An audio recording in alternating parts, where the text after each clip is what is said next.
ওই রেডি? হ্যাঁ, অ্যাকশন।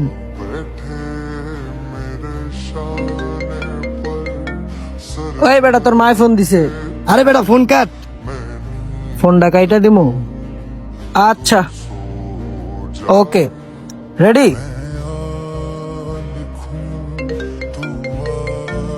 ওই বেটা আবারও ফোন দিছে। আরে বেটা ফোন ধরিস না, কাট। আরে একটু কথা কয়ে দেখ, হয়তো কোনো বিপদ হইতে পারে। ল, কথা ক। হ্যালো, তুমি বারবার ফোন দিয়েছো কে? তুমি জানো না আমি আমার বন্ধু বান্ধব গুলোকে আড্ডা দিতেছি?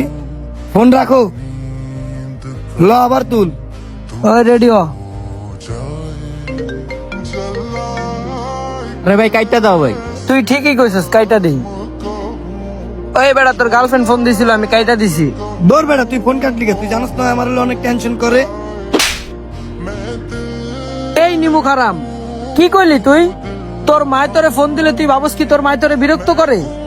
আর তোর গার্লফ্রেন্ড তোরে ফোন দিলে তুই ভাবস কি তোর গার্লফ্রেন্ড তোরে টেনশন করে? তুই তোর ভালোবাসার মানুষটা বেশি বিশ্বাস করস না? দাঁড়া, একটা মিনিটের লিগে তোর ফোনটা দে।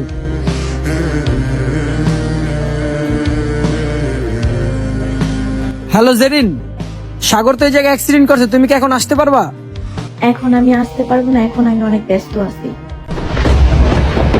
দেখ এবার তোর মারে ফোন দেই। হ্যালো, আসসালামু আলাইকুম আন্টি। আন্টি, সাগর তো এই জায়গায় অ্যাক্সিডেন্ট করছে, আপনি কি একটু আসতে পারবেন? কি কও এগুলা? আমি এখনই আসতেছি। হ্যালো মা, তুমি টেনশন করো না, আমি ঠিক আছি, একটু পর বাসায় আইতাছি।